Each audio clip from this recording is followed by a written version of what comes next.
Lucas capítulo 22. Foi a palavra que Deus colocou no meu coração para essa noite. Verso 28 em diante. Oh, aleluia!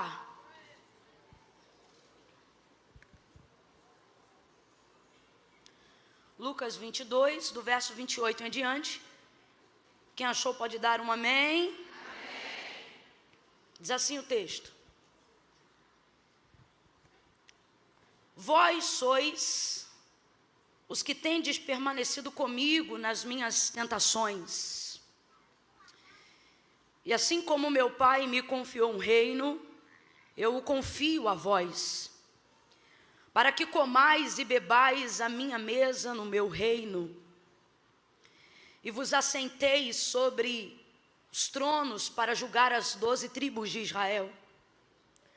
Simão, Simão, Satanás vos pediu para peneirar como trigo, mas eu roguei ao Pai por ti, para que não desfaleças a tua fé.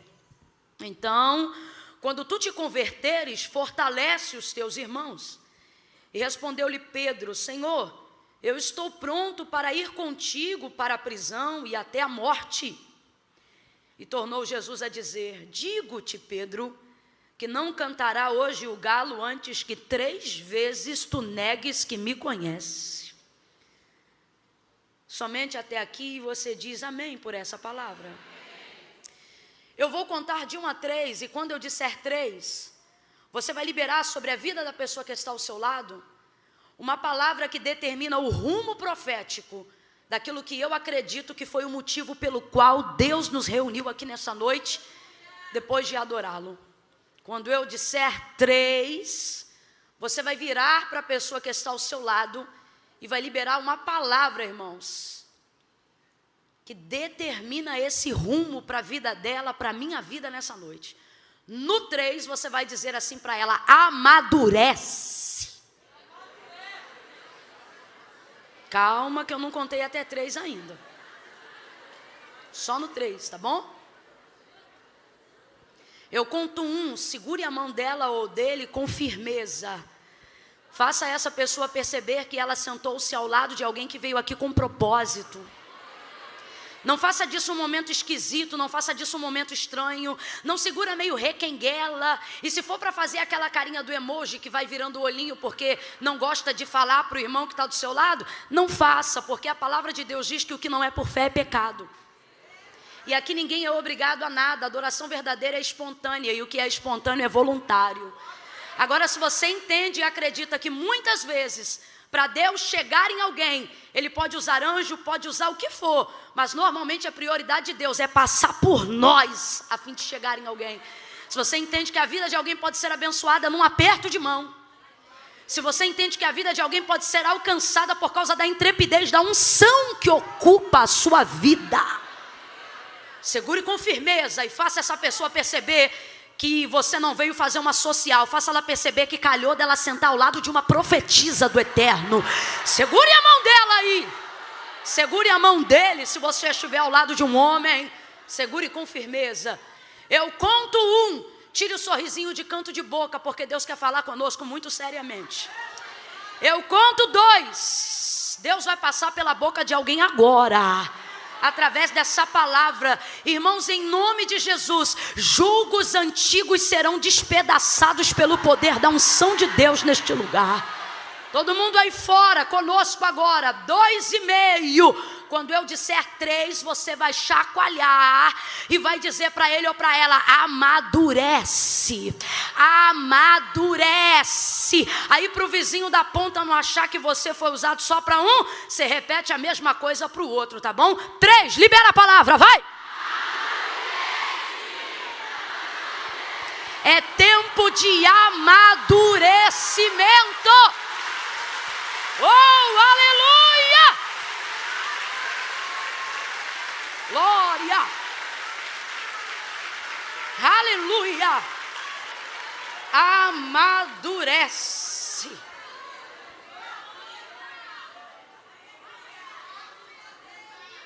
Aleluia! É basicamente isso que o Senhor Jesus está dizendo para Pedro. É basicamente isso. Basicamente isso. Deixa eu só contextualizar você. Em que momento Jesus está dedicando tal palavra a Pedro? Jesus está vivendo uma oportunidade única e última. Na verdade, está proporcionando uma oportunidade única e última aqui na terra para os seus discípulos, porque eles estão vivendo o que nós chamamos da celebração da última ceia, do seu último momento de confraternização e de intimidade só com os seus discípulos. Numa casa agora separada somente para eles, num ambiente confortável e de intimidade, Jesus vai cear com os seus discípulos. Vai passar alguns comandos, algumas orientações, conselhos e orientações finais. E eu gostaria que você se reportasse comigo a esse momento agora. Imagine uma casa acolhedora de teto baixo, uma mesa onde cabem todos juntos de uma só vez, os 12 mais o mestre, mais o Senhor, todos eles reunidos ao redor dessa mesa. Neste mesmo dia, rompendo apenas algumas poucas horas, Jesus está prestes a ser entregue à guarda romana. É nesse mesmo contexto, um pouquinho apenas depois, que Judas vai, através de um beijo, entregá-lo. Depois desse momento, quando Jesus se retira para orar com os seus discípulos no Getsemane, quando o próprio Jesus vai se distanciar deles cerca de um tiro de pedra e vai falar particularmente com o seu Pai. Você sabe que esse momento é o maior momento de agonia e de angústia da vida de Cristo aqui na terra. Não há absolutamente nenhum outro momento da sua vida ministerial, quer seja nos seus 3 anos e meio de execução ministerial, ou ao longo de toda a sua vida até os seus 33 anos, não há absolutamente nenhum outro momento que se compare a tanta angústia, a não ser o próprio momento do Calvário. Mas a angústia pior é essa do momento do Getsemane. É quando o texto vai nos revelar um fenômeno em que o suor de Jesus vai ser vertido em gotas de sangue, tamanha a sua angústia. É interessante porque, na verdade, ao longo dos 33 anos e meio de vida de Jesus, ele sabe que veio amando de seu Pai em meio aos homens, abdicou do trono de sua glória, absteve-se de todo o seu poderio a fim de cumprir toda a justiça divina e também toda a justiça terrena, a fim de cumprir um único propósito. Qual?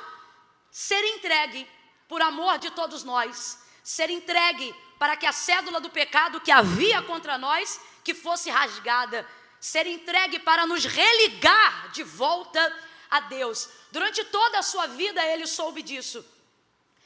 Vários momentos em que Jesus está prestes a realizar algum milagre, ou depois de já ter realizado um milagre, ele normalmente diz: não conteis a ninguém que eu fiz isso.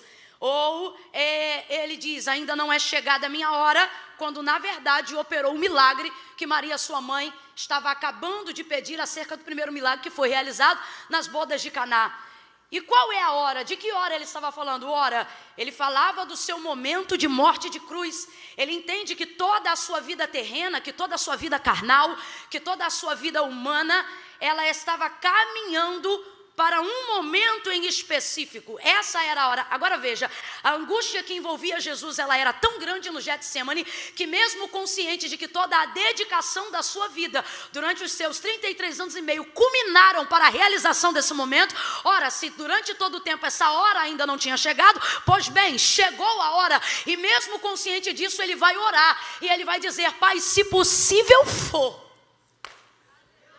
Isso leva a gente a entender o nível de angústia. Tem coisas que, por mais que você tenha consciência de fazer, por mais que você saiba o dia e a hora, o momento de fazer, nada tem o poder de te livrar emocionalmente do trauma que é fazer aquilo, da dificuldade que é fazer aquilo. E isso fica isso fica confirmado no comportamento de Jesus. Consciente de tudo isso, mesmo assim vai chorar. Consciente de tudo isso, mesmo assim vai pedir ao Pai. E por que ele pede? Porque o Pai sempre ouve tudo que ele pede, mas nesse dia o pai vai ouvir, mas este pedido em especial não será atendido. E é por isso até que ele continua a oração dizendo: meu pedido é esse, porém, sobretudo, todavia, seja feita a tua vontade. Ou seja, eu sou consciente do que vim fazer aqui, mas estou pedindo, todavia, minha consciência está aqui, seja feita a tua vontade. Angustiado, seu suor vai se verter em gotas de sangue. Que momento é esse? O maior momento de dor da sua vida. Que momento é esse? É a véspera do Calvário. Momentos, horas, minutos que antecipam uma surra, que antecipam um açoite, que antecipam o cumprimento original e concreto do que o profeta Isaías havia declarado acerca dele. Oh, e o que? Ele seria moído, castigado pelas nossas transgressões. O castigo que nos traz a paz estava sobre ele, e pelas suas pisaduras nós seríamos sarados. Mas sarados a preço de sangue, a preço de angústia, a preço de dor, a preço de traição, a preço de exposição. Sangue inocente, tudo isso vai acontecer. Uma coroa de espinhos vai ser tecida e vai ser colocada na sua cabeça. Uma cana vai ser colocada em sua mão. Mas antes de olharem ele como exposição de vergonha: ai, você não é rei? Então toma a coroa. Ai, tu não dizes ser o rei? Então toma o cedro. Mas na verdade é uma coroa de espinhos, é uma cana. O texto diz que pegam esta cana e antes de obrigarem ele a segurar, primeiro dão com ela na sua cabeça, aonde já tinha coroa de espinhos, e pá! Violentamente o agridem, e o seu sangue começa a ser extremamente derramado. Vai carregar a cruz que era a sentença do nosso pecado. Oh, como Jesus vai sofrer. Agora veja, tudo isso que eu acabei de relatar segue-se apenas minutos e poucas horas depois do momento que nós acabamos de ler. Que momento é esse? Esse momento é o momento que antecede tudo isso que você ouviu até agora. E esse momento, irmã Camila, qual que é? Esse momento é de comunhão. Esse momento é de festa. Esse momento é de celebração, de confraternização. Agora, Jesus dá uma aula para nós de controle, equilíbrio, domínio próprio. Por quê? Ele sabia ou não sabia tudo que ele passaria depois desse momento de ceia? Sabia ou não sabia? Jesus porventura foi pego de surpresa? Claro que não. Se no período da celebração, enquanto ele está em comunhão com todos os seus discípulos ao redor da mesa, ele mesmo olha para Judas e diz: o que tendes a fazer, faze-o logo, faze-o depressa. Consciente de que isso já aproximava a sua hora, consciente de que sua hora era chegada, eu vou perguntar de novo: Jesus sabia tudo isso que eu relatei, que lhe iria acontecer depois do momento da celebração da ceia, sim ou não? Sim ou não, igreja? Sim ou não? Consciente de tudo isso, ele não vai permitir com que absolutamente nada do que ele está para viver depois roube dele a alegria do agora. Que capacidade fenomenal! Agora, essa não é uma capacidade apenas de Cristo, mas uma capacidade que foi compartilhada aos homens. Se assim não fosse, o próprio Cristo jamais teria compartilhado conosco o seguinte ensinamento: não cuideis de andar ansiosos por coisa alguma. Há uma capacidade em nós para que nós possamos fazer o que Jesus está fazendo nesse momento. O que Jesus vai fazer? Agora, no seu momento de celebração, ele vai aproveitar esse momento para dar alguns conselhos finais, para dar algumas orientações. Afinal, ele, na sua natureza humana, vai se ausentar. E você sabe que 3 dias é o suficiente para quem não está estruturado se afastar daquilo que aprendeu. A maior prova disso é que uma das primeiras realizações depois de Jesus, depois da ressurreição de Jesus, é ir de encontro aos discípulos de Emaús. De que discípulos são esses? Discípulos dos quais o próprio Jesus, antes de ser crucificado, já havia dito: ficar em Jerusalém. A ordem era para ficar em Jerusalém, não importa o que acontecesse, mas Jesus já vai ter que vir da ressurreição, tendo que buscar esses 2 que estão saindo da direção e do comando que ele havia dado. O próprio Jesus vai demonstrar momentos de descontentamento, não com a sua liderança, mas com a maneira deles aprenderem. Vez ou outra ele dizia: vocês são tímidos. Vez ou outra ele usava os discípulos como exemplo da geração. Oh, geração incrédula, até quando vocês me terão convosco? Ele estava dizendo: até quando vocês vão negligenciar a oportunidade de aprender comigo? É como se Jesus dissesse: se vocês estão tímidos agora na minha presença, o que será de vocês na minha ausência? Então Jesus vai aproveitar esse momento de celebração agora para dar alguns comandos finais. Jesus vai falar sobre a manifestação do seu reino. E eu acho que dentre muitas coisas que fazem ele ser Deus, essa é uma das que me chama a atenção. Qual? Perceber que somos falhos, perceber que temos pontos de negligência, perceber que temos pontos de erro, mas ainda assim não nos destituir do comando que ele nos deu. Por quê? Porque na verdade não é que ele acredita em nós, é que ele acredita nele. É que ele acredita no investimento dele, no poder do nome dele, no ensino dele. Por que eu estou dizendo isso? Gente, dá uma olhada rápida entre os discípulos. E como diz o próprio Augusto Cury, olhando rapidamente por cima, você vê um sanguíneo, você vê um outro bipolar.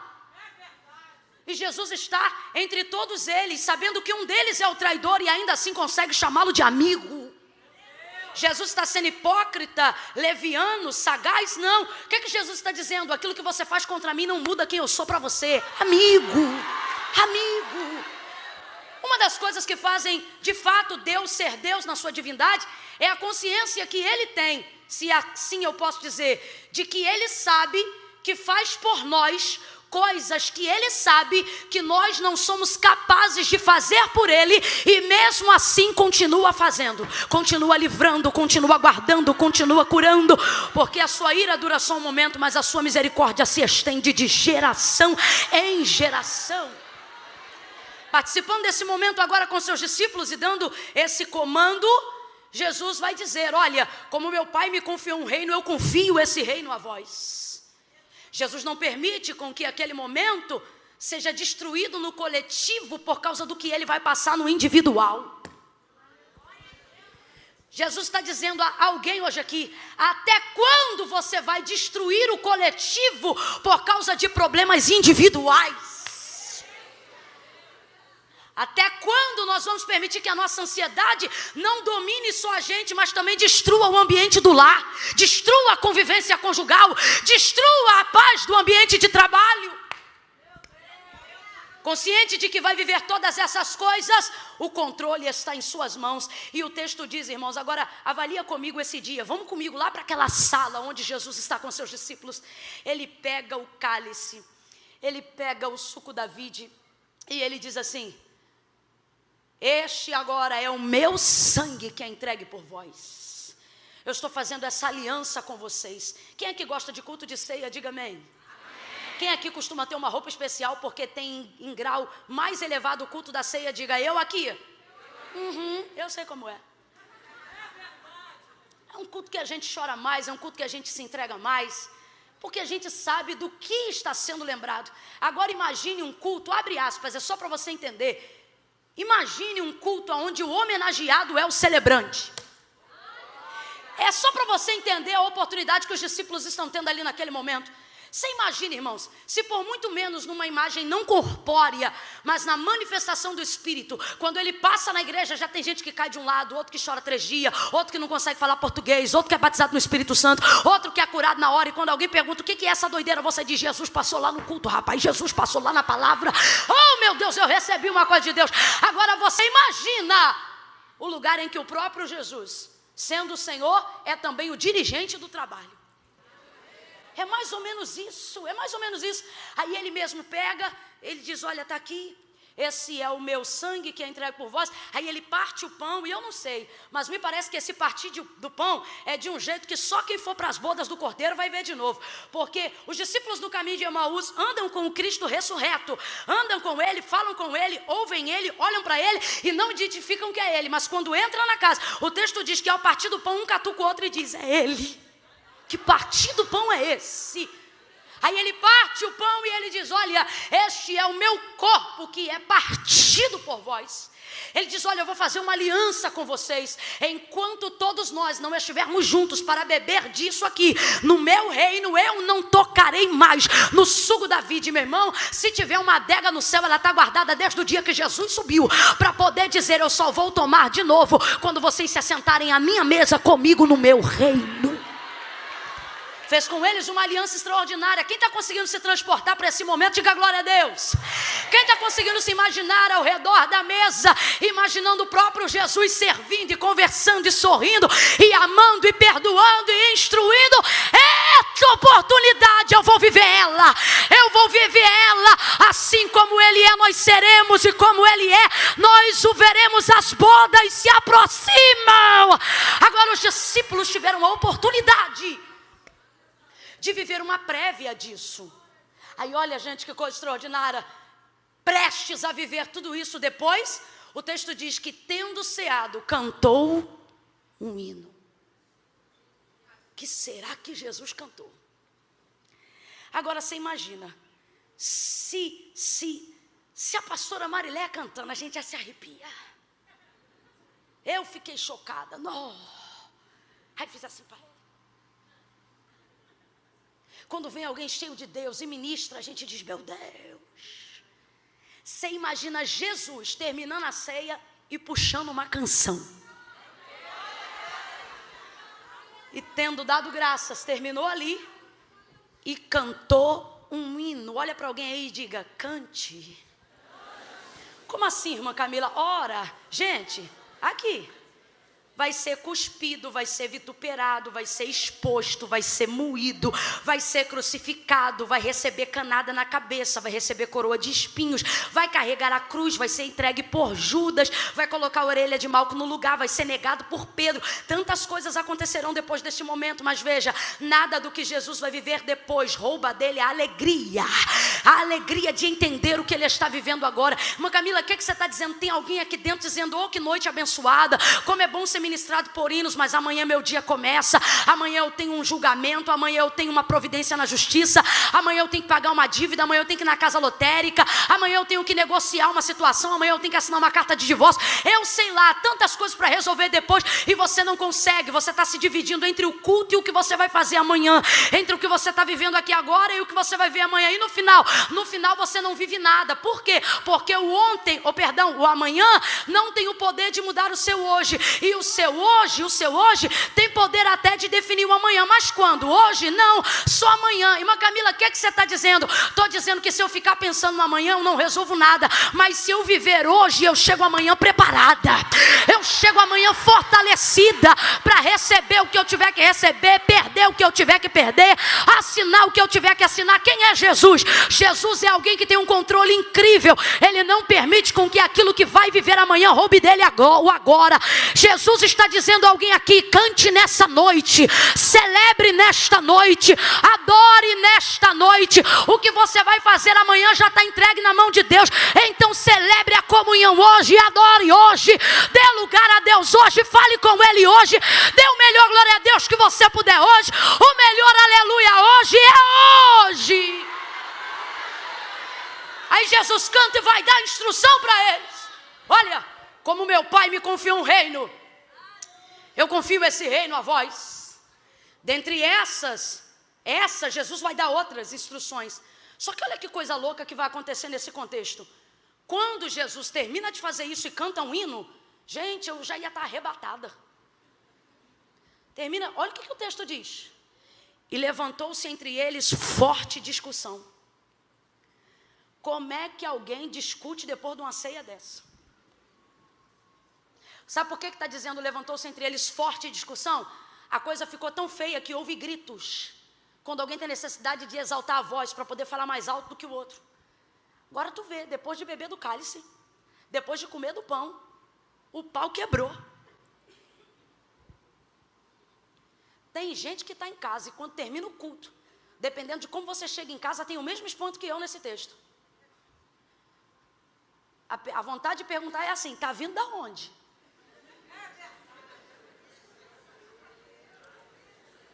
Não foi para a igreja que você falou que ia?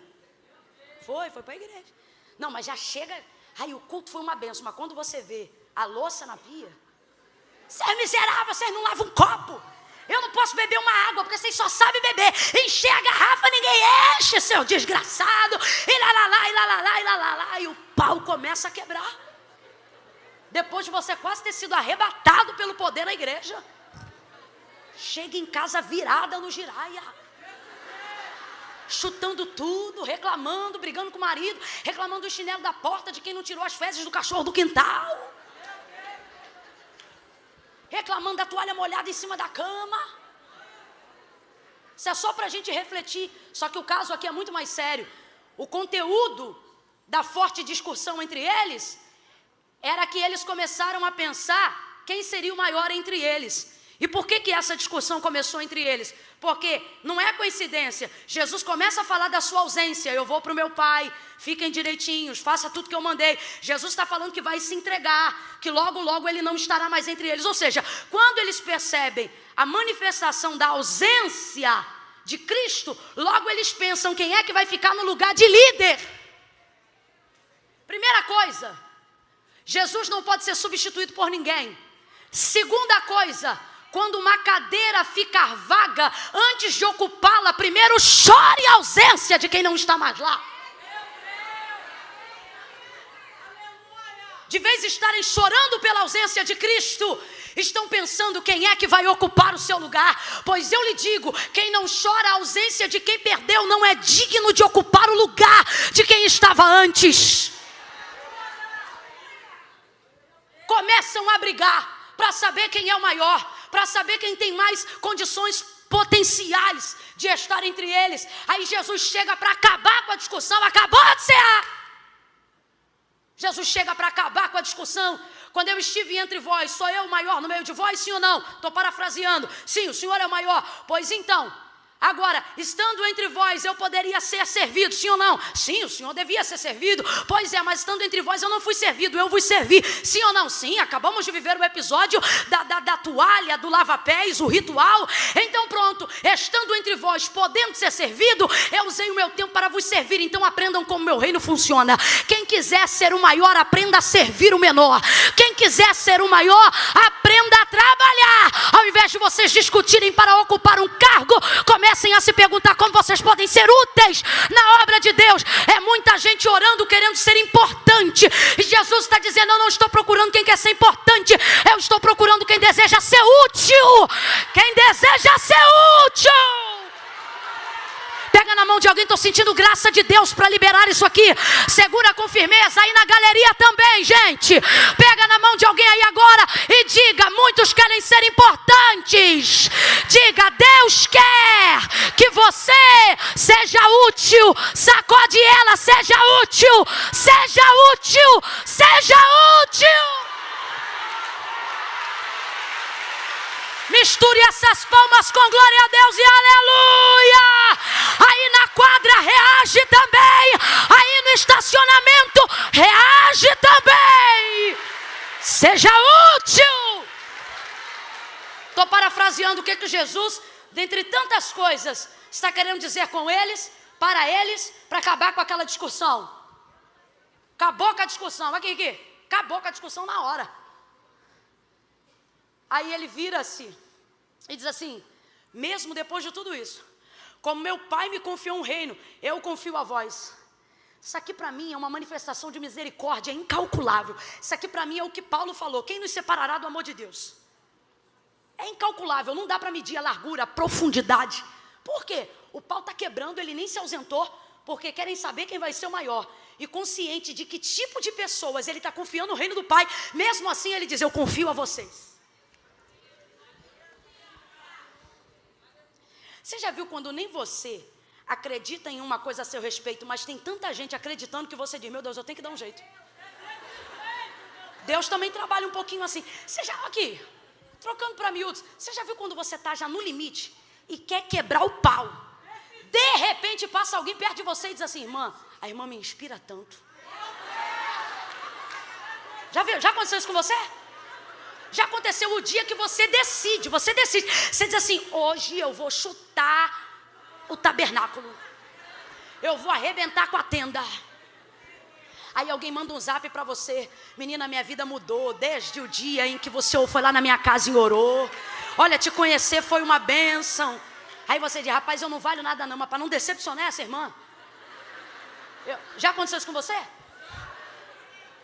Comigo também já aconteceu. Tipo assim, eu tive algum problema com alguma companhia aérea para poder chegar em algum compromisso, acontecer alguma coisa.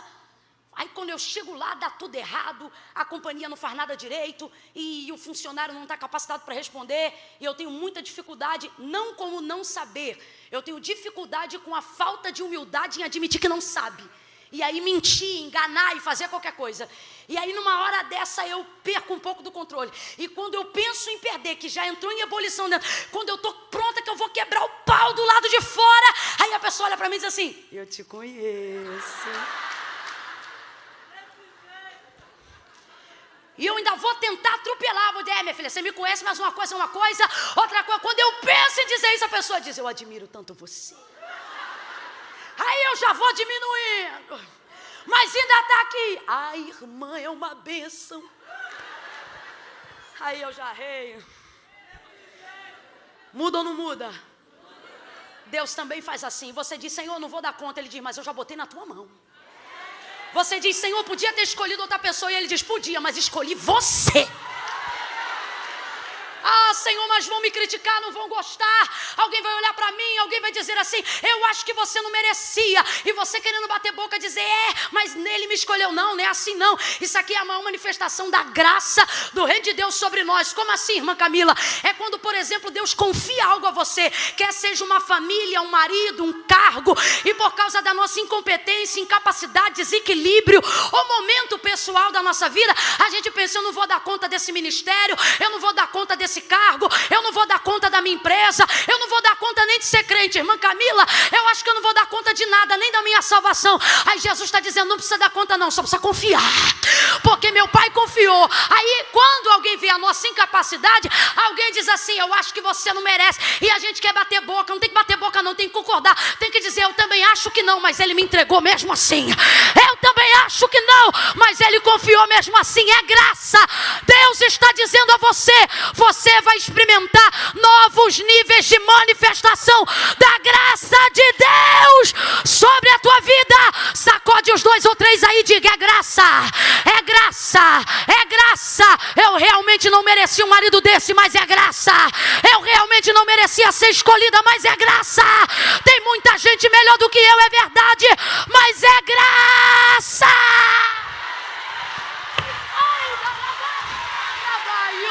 Graça!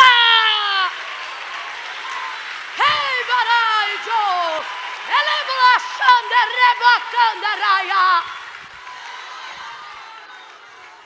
O que faz um Pedro que nega Jesus no momento mais importante da vida de Jesus, ser o primeiro apóstolo, ser o primeiro doutrinador da igreja? Graça!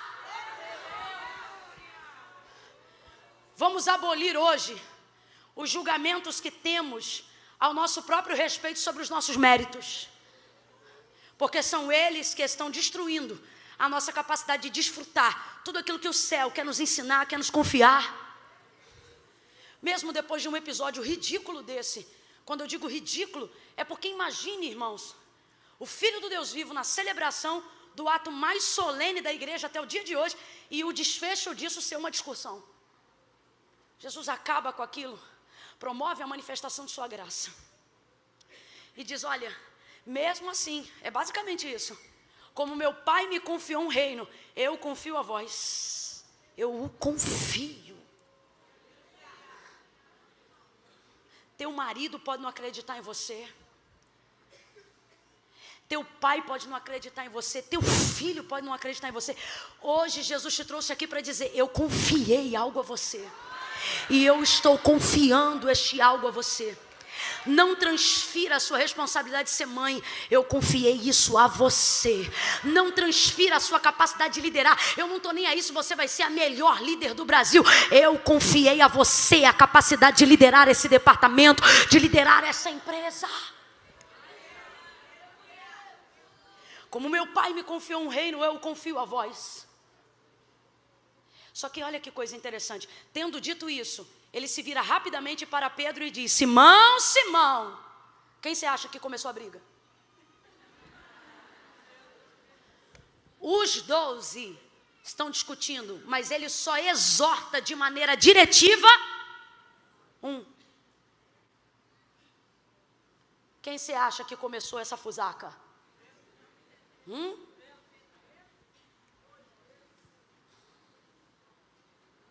Quem começa a briga? O fleumático? Não, o fleumático rumina. Ele segura, ele leva isso até o final do ano. O sanguíneo não leva até o final do ano, ele estoura agora. Ele cria problema para os outros pro final do ano, mas também depois perdoou, acabou. Os 12 estão discutindo, mas Jesus vai direto em Pedro. E veja, meu irmão, não sou eu que estou cortando, não. O texto está escrito desse jeito. Olha isso. Como meu pai me confiou um reino, eu confio a vós, para que comais a minha mesa no meu reino, e vos assenteis para julgar as 12 tribos de Israel. Simão, Simão, Satanás te pediu para peneirar como trigo. Aqui, ó. É assim, ó. É tipo assim, acabei a briga, dei o ensinamento e chamei o da confusão. Simão, Simão, 2 vezes. O que é isso? Despertamento. Completa para mim, chamou o nome dele 2 vezes. O que é isso? Despertamento. Simão, Simão. Pergunta aí o nome da colega, rápido, rápido. Qual é o nome dela? Agora chama 2 vezes. Despertamento, isso é despertamento. Lembra quando Marta se distraiu nos afazeres? Podia ter dito só Marta, mas não, ele disse Marta, Marta. Lembra quando em Atos, capítulo 9, entrou no caminho de Saulo? Saulo, Saulo. Jesus está dizendo a alguém aqui, eu estou te chamando, olha para mim.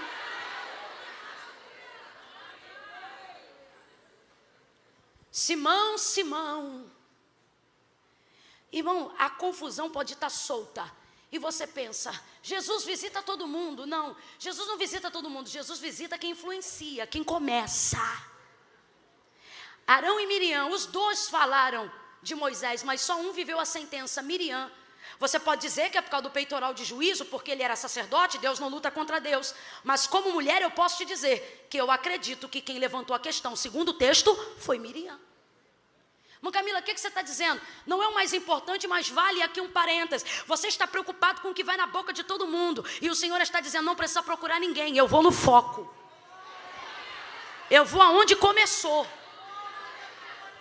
Falou isso e disse, Simão, Simão, Satanás te pediu para se andar como trigo, mas eu roguei ao Pai por ti, para que não desfaleças a tua fé. Então, quando tu te converteres, fortalece os seus irmãos. Pedro não aguentou. Por que não aguentou? Porque acabou de cear. E olha o que Jesus está dizendo para ele. Satanás te pediu. Até aqui tudo bem. Mas eu roguei ao Pai por ti. Melhor ainda, Jesus me conhece e me livrou, porque é meu amigo, porque é meu Senhor. Até aqui ótimo, a minha vaidade não foi afetada, o meu ego não foi atropelado. Opa, estou bem na fita. Eu roguei ao Pai por ti para que não desfaleças a tua fé. Então, e é aqui que tudo muda. Quando tu te converteres, oi?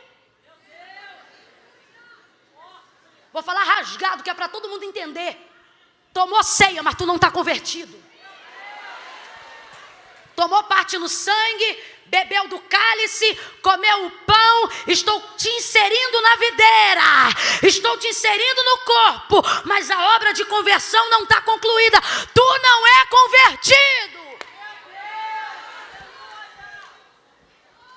Eu tenho um amigo lá em Brasília que quando eu faço alguma coisa errada, falo alguma bobagem, alguma coisa assim para mexer, para brincar com ele, ele vira para mim na hora e diz assim, tá ceando assim? É um jeito de dizer assim, tu é crente, miserável. É mais ou menos isso. Agora tenha esperança, por quê? Porque não há exortação de Jesus sobre a vida daquele que ele ama, sem vir salpicada de misericórdia. Olha o que ele diz. Então, quando tu te converteres, ou seja, tu não está, mas vai ficar. E ele diz assim, olha, vai ficar tão bom, que quando tu te converteres, tu vai fortalecer a fé dos seus irmãos. O que Jesus está dizendo nas entrelinhas? Pedro, você é bom, mas não está pronto.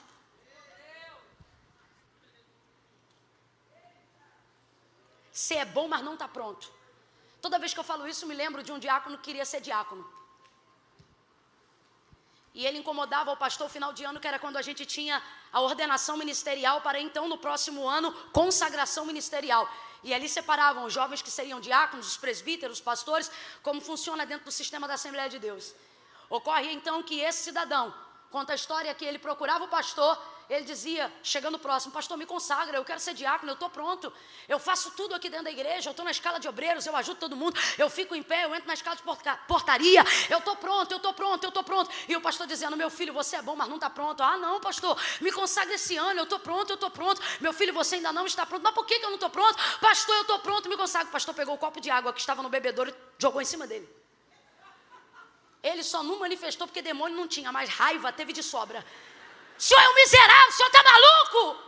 Foi a reação instintiva dele. Aí o pastor disse, está vendo como é que você não está pronto? Acabou com a conversa ali na hora. Entenda, parece radical, mas faz sentido. Pedro, quando tu te converteres, tu fortalece os seus irmãos. Só que isso foi falado na frente de todo mundo. Olha o que Jesus está dizendo. Pedro, você não está pronto. Satanás te pediu para peneirar como trigo. Complete aí para mim, por favor, gente. O trigo, depois de maduro, vai para a peneira, sim ou não? Sim ou não? Alguém aqui, na farinha, na saca que tem em casa, adquire quando compra o trigo ainda dentro da espiga? Não, ele é peneirado, ele é triturado, ele é moído, ele passa pelo processo natural de quem já amadureceu. Então, complete para mim com inteligência. Trigo, depois de maduro, vai para a peneira, sim ou não? Vai para a peneira, sim ou não? É sim ou não? Vai para a peneira, sim ou não? Sim. Então, se o próprio Satanás reconhece que ele quer ser peneirado e o próprio Jesus admite, Pedro, você é trigo, eu te respondo, vai para a peneira, sim ou não? Sim. Mas ele está em processo. O que significa? Você é trigo, mas ainda não está maduro, pronto. Então eu roguei ao Pai por ti. Por quê? Porque eu não quero perder o investimento que eu fiz até em você. Que investimento? Ora, você não é joio, você é, mas não está maduro. Então eu estou aqui, Pedro, para te dizer que você é bom, para te dizer que você vai se converter, para te dizer que você vai liderar a igreja, para te dizer que você vai ser o maior apacentador que a igreja primitiva já viu, para te dizer que você vai buscar tanto que você não vai se achar digno de morrer morte de cruz como eu e vai pedir para virar a cruz de cabeça para baixo. Eu estou aqui para dizer que vai ter tanta carga de poder na tua vida que você não vai inventar que a sombra cura. É a manifestação da minha presença que vai curar as pessoas que estiverem debaixo da tua sombra. Eu estou aqui para dizer que você vai ser perito em quesitos doutrinários. Eu estou aqui para te dizer que você vai lançar fundamentos da eclésia. Mas por hora, Pedro, aguenta a pressão. Você não está pronto, meu camarada. Ele de vez ouve isso e fica, ó. Por quê? Quietinho. Porque Jesus não acha, Jesus sabe. Você tem que parar de se comportar nas suas orações, falando com Deus, e principalmente ouvindo Deus falar com você, como se Deus ou Jesus estivesse emitindo uma opinião a seu respeito. Ele não opina, ele não acha, ele sabe.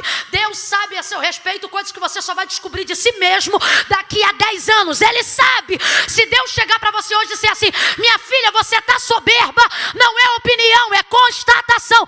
Desce imediatamente.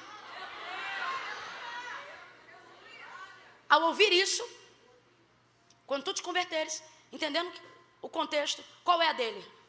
Fica quietinho. Tu não está pronto, mas vai ficar, mas não está. Olha como ele responde, Senhor, estou pronto.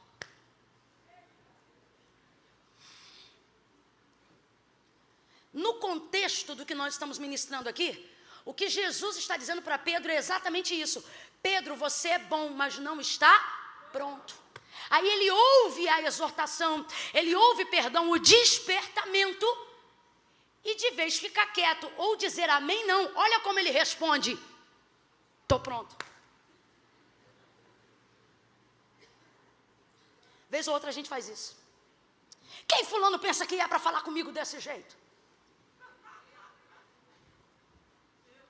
Jesus acabou de dizer, Pedro, você é bom, mas até o que é bom, se for usado antes do tempo, estraga o que deveria ser tão bom. Quem já comeu manga de um bom pé? Um pé que você diz assim, ó, eu tive minha infância lá no cantão da estrada de Madureira, num lugarzinho chamado Marapicu, depois de Cabo Sul. Tinha várias mangueiras na rua da minha avó, tem até hoje. Mas tinha uma que ficava na casa da Tuca. A manga que dava na casa da Tuca não dava no quintal de ninguém. Era da Tuca. Qual o problema? O problema é que a Tuca bebia muito. Quando a Tuca estava bem, ela deixava a gente pegar. Se a Tuca tivesse azedada, ninguém vai pegar minha manga. E naquela época não tinha muro, era tudo cerca. O que eu já fiquei de arranhadão aqui, ó, para poder, ó, pegar manga na casa da Tuca sem ela ver. Porque eu não sei explicar. Obviamente porque a semente era muito boa da manga que foi plantada lá. Eita manga boa. Ela era gente muito boa. Não sei como está hoje, espero que já salva. Porque já abençoou muito a gente lá. Não só com manga, mas com muitas outras coisas. Era uma pessoa muito divertida. A filha dela também de igual forma. Mas quando estava azeda, estava azeda. Mas a gente queria manga da Tuca. Vamos supor, entendendo você que o pé é bom, a manga é boa. Mas se você pegar verde, você vai desfrutar de todo o sabor que ela tem para te oferecer? Não, não vai. É exatamente isso aqui. O que você está dizendo? Crescimento não determina amadurecimento. Vamos falar a verdade aqui? Vem comigo a galera de 15 a 30 anos de idade. Fala para mim hoje, você que tem 30, dos 18 para cá, você aprendeu muita coisa, sim ou não? Fala a verdade.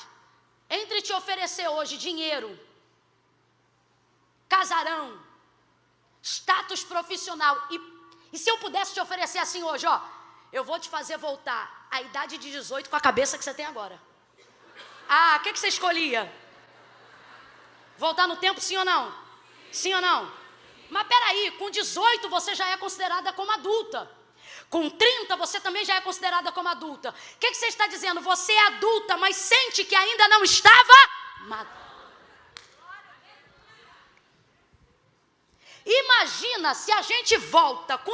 Eu não sei porquê, mas eu estou frisando 18, porque principalmente entre nós mulheres, a gente acha que quando vai fazer 18 vai ficar rica, vai casar, vai sair de casa, vai morar sozinha, vai ter carro. Com 18 está tudo pronto. A gente cria essa ilusão na adolescência. Quando eu fizer 18 anos, eu vou embora daqui, a gente grita. Vocês vão ver.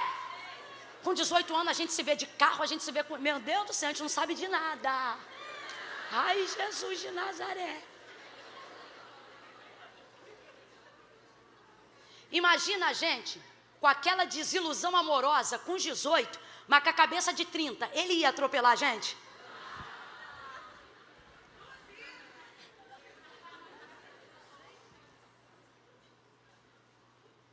O que Jesus está dizendo? Pedro, não é porque você cresceu, não é porque você me conhece, não é porque você acabou de cear que você está maduro.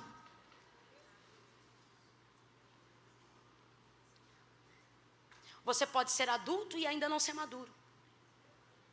O que eu vou falar pode parecer ofensivo, eu sei que não é, mas já estou pedindo perdão antes para que não se torne. Tem gente de cabecinha branca, que a gente olha e se pergunta, será que ao longo de toda uma vida não deu para amadurecer?